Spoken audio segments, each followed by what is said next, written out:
So Joe shares this. Joe, thank you for sharing this. And this is from a report that the Young Turks did into Pete Buttigieg.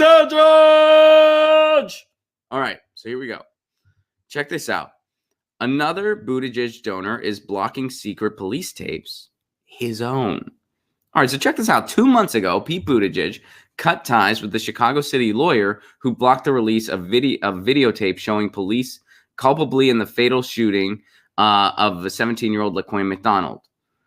Buttigieg returned political donations the lawyer had brought in, and his campaign told the New York Times transparency and justice for Laquan McDonald is more important than a campaign contribution.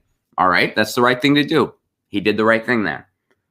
But, continuing with the article here, but Buttigieg has also taken money from the law firm now fighting the release of secret South Bend police audio tapes the Young Turks has learned.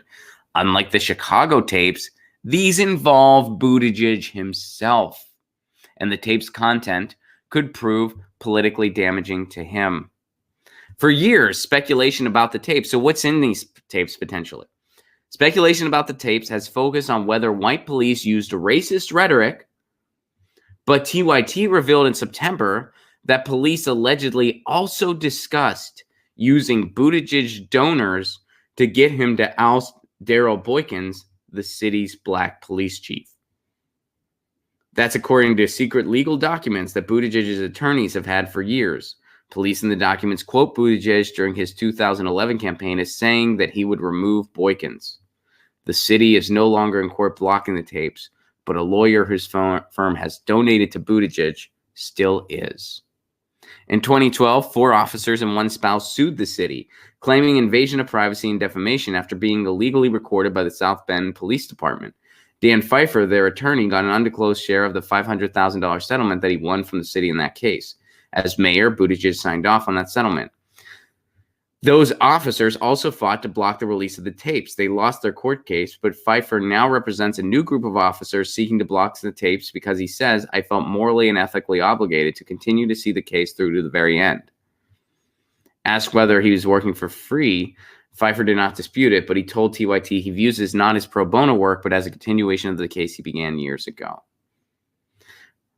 Pfeiffer also said he did not seek out the new group of officers to keep the litigation going. I can't do that. That's unethical, he said. However, because so many people were unknowingly recorded, any number would have standing to challenge the release of the tapes if the current officers lose their legal battle. So in other words, Buttigieg is against non-transparency in law enforcement unless it affects him directly. Because what's potentially in these tapes? Well, police officers using racist rhetoric, which means Pete Buttigieg is complicit with racism in his police force, A. And also, they're saying that they wanted him to oust a black police chief and that his donors could get to him to do it.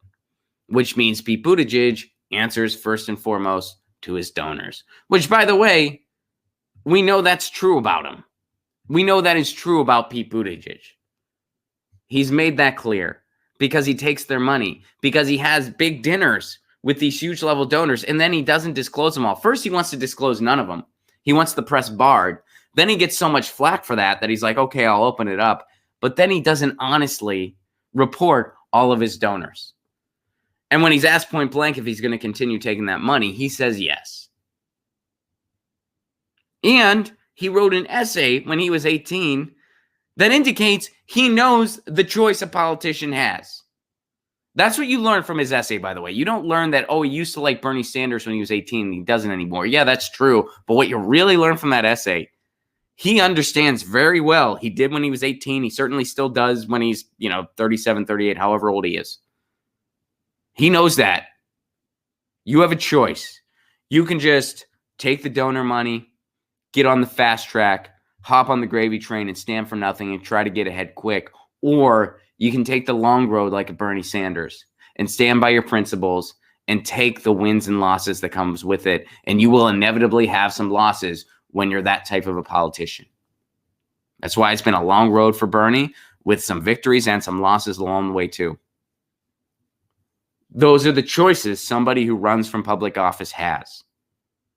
What choice do most people in public office make? They make the first choice.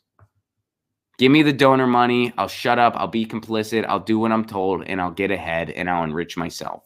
And maybe I'll do a positive thing or two, but hey, this is the game. It's not my fault.